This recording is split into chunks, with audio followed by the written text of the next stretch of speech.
जय हिंद दोस्तों। पिछले वीडियो में हम लोगों ने आय और व्यय पर ही आधारित लगभग 5 क्वेश्चंस देख लिए थे। तो आइए आज के इस वीडियो में हम लोग उसी टाइप के कुछ और क्वेश्चंस देखते हैं, ताकि हम उस टाइप के क्वेश्चन पर थोड़ी और समझ को विकसित कर सकें, थोड़ी और अपनी पकड़ को बना सकें। आइए देखते हैं क्वेश्चन नंबर 6 क्या कह रहा है। क्या कह रहा है? किसी व्यक्ति के वेतन का 20% भाग किराए पर एवं 60% भाग जीवन यापन पर खर्च होता है और वह 10% भाग की बचत करता है। यदि वह शेष 30 रुपये बच्चों की शिक्षा पर खर्च करे तो उसका वेतन क्या है? अब ऐसे समझो, मान लो कि उस व्यक्ति का वेतन कितना है? 100 रुपये, ठीक है। मान लो कि उस व्यक्ति का वेतन कितना है? 100 रुपये है, ठीक है। अब क्या कह रहा है? 20% भाग। अगर 100 का 20% निकालोगे तो कितना आएगा? 100 का 20% निकालोगे, 100 से 100 कैंसिल आउट हो, 20 ही आएगा ना। उस हिसाब से अगर 100 का 20% भाग यानी कि 20 रुपये, वो किस पर खर्च कर रहा है? किराए पर, ठीक है। किस पर खर्च कर दिया? किराए पर। अभी क्या कह रहा है? और एवं किराए पर एवं 60% भाग जीवन यापन पर खर्च करता है। अब 100 का 60% कितना होगा? 60 रुपये हो जाएगा। 60 रुपये किस पे खर्च कर रहा है? जीवन यापन पर, ठीक है, जीवन यापन पर। अभी कह रहा है क्वेश्चन में वह 10% भाग की बचत करता है।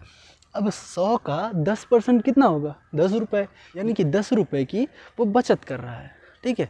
अभी क्या कर रहा है? अब उसके पास ध्यान से देखो, बचा कितना रुपये है? कितना रुपये बचा है इसके पास? देखो 60, तो 60 और 20 मिला के 80 रुपये खर्च कर दिया, 10 रुपये वो अलग से बचा लिया।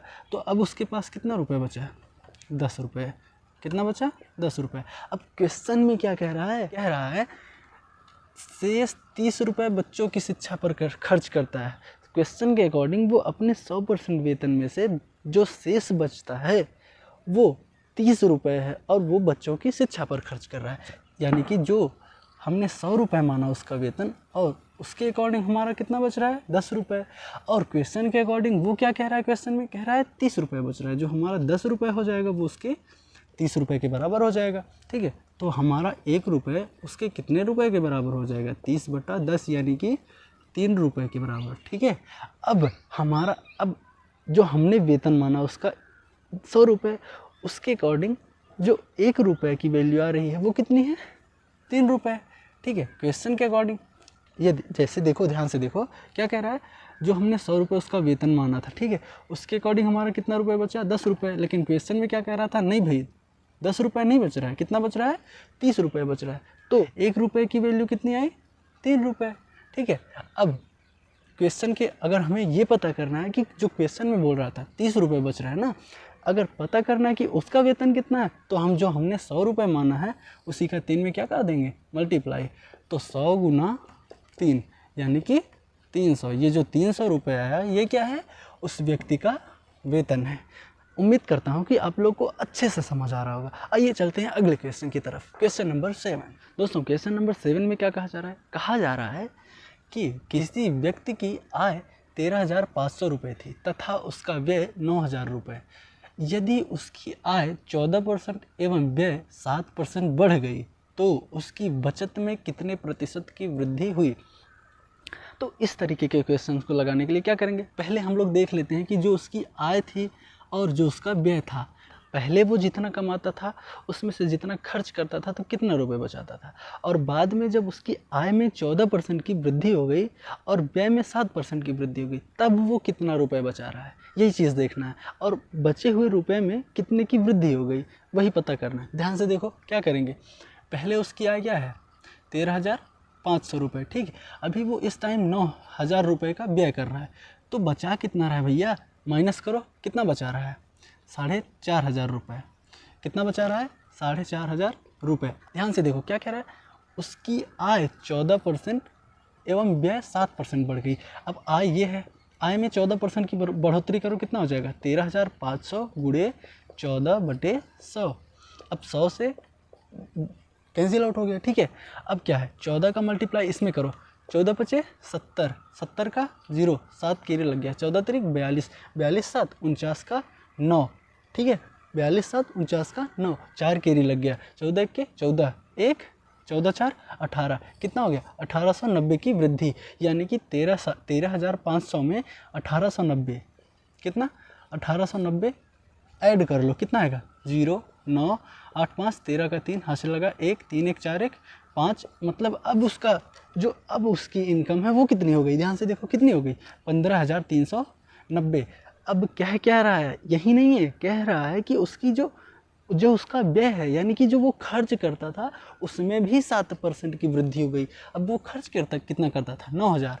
अब 9,000, अब यानी अगर 9,000 में 7% की वृद्धि हो रही है, इसका मतलब क्या है, 9,000 का 7% निकालो, कितना आ जाएगा, 9 सत्ते 63, यानी कि 630। अब इसमें भी 630 रुपये ज़्यादा वो खर्च करने लगा। जब ज़्यादा कमाएगा तो भाई जाहिर सी बात है ज़्यादा ही खर्च करेगा, है ना। अब देखो क्या है, 0 3 6 9, यानी कि पहले वो 13,500 कमाता था तो 9,000 खर्च करता था और 4,500 रुपये बचाता था। अभी वो वृद्धि होने के बाद 15,390 रुपये कमा रहा है तो 9,630 रुपये खर्च कर दे रहा है। तो बचा कितना रहा है, माइनस कर लो, कितना बचाएगा, 0, 9 में से 3 गए 6। अब यहाँ पे 3 में से 6 माइनस होगा नहीं, अब इधर से एक कैरी लेंगे कितना हो जाएगा, 13, 13 में से 6 माइनस करेंगे कितना आ जाएगा, 7। अब यहाँ कितना बचा, 4। अब 4 में से 9 होगा माइनस, नहीं होगा, तो इधर का जो 1 है इधर ले लेंगे, 14, 14 में से 9 माइनस करेंगे कितना आ जाएगा, 5। कितना आ जाएगा, 5। अब ध्यान दो क्वेश्चन में क्या पूछा है कि बचत में कितने प्रतिशत की वृद्धि हुई। पहले वो 4,500 रुपये बचाता था, अभी वो कितना बचा रहा है, 5,760 रुपये, यानी कि कितना ज़्यादा बचाने लगा, कितना ज़्यादा बचाने लगा। ध्यान से देखो कितना ज़्यादा बचा रहा है, माइनस करो इसमें से इसको, 0 6 2 1, कितना ज़्यादा बचाने लगा, 1,260 रुपये। कितने रुपए से ज़्यादा बचाने लगा, 4,500। तो 4,500 नीचे आ जाएगा। प्रतिशत निकालना है, 100 से मल्टीप्लाई कर लो। क्या कर लोगे, 100 से मल्टीप्लाई, 2 0 से 2 0 कैंसिल आउट हो गया, 5 से इसे कैंसिल आउट करो, 5 9 45, 5 से इसे कैंसिल आउट करो कितना आ जाएगा, 5 दूना 10, 5 5 25, 5 दूना 10। अब 9 से इसे कैंसिल आउट करो कितना आ जाएगा, जल्दी कैंसिल आउट करो कितना आ जाएगा, 9 दूना 18। अब बचेगा कितना, 7, 9 8 72, यानी कि कितना प्रतिशत की वृद्धि हो गई भैया, 28% की वृद्धि हो गई। कितने, 28% की। चलिए अगले क्वेश्चन की तरफ चलते हैं, क्वेश्चन नंबर 8। दोस्तों प्रश्न संख्या 8 ध्यान से पढ़ना, क्योंकि ये वाला क्वेश्चन थोड़ा हट के है। ध्यान दो क्या कह रहा है, नीलम अपनी कुल आय का 20% भाग मकान के किराए पर एवं शेष का 70% घरेलू मदों पर खर्च करती है।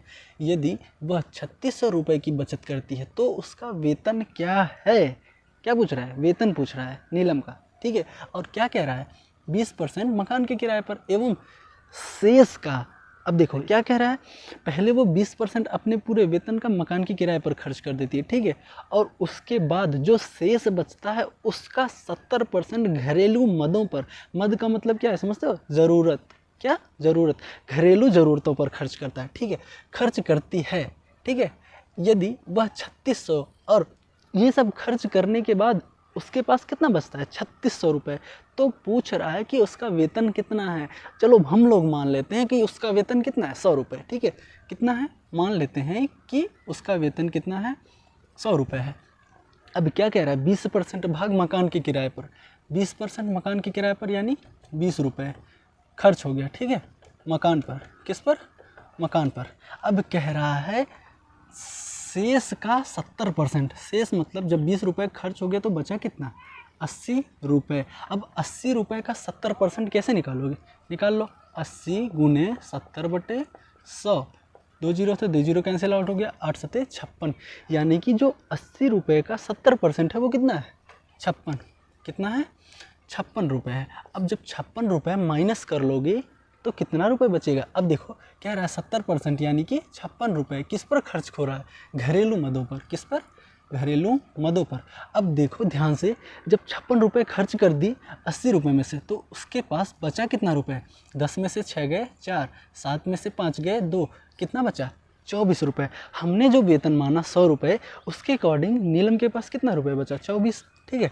और क्वेश्चन क्या कह रहा है कि नीलम के पास कितना रुपये बच रहा है, 3,600। यदि हमने जो नीलम की वेतन मान रखी है उसके अकॉर्डिंग उसकी तुलना करें तो 24 रुपये 3,600 रुपये के बराबर है, ठीक है।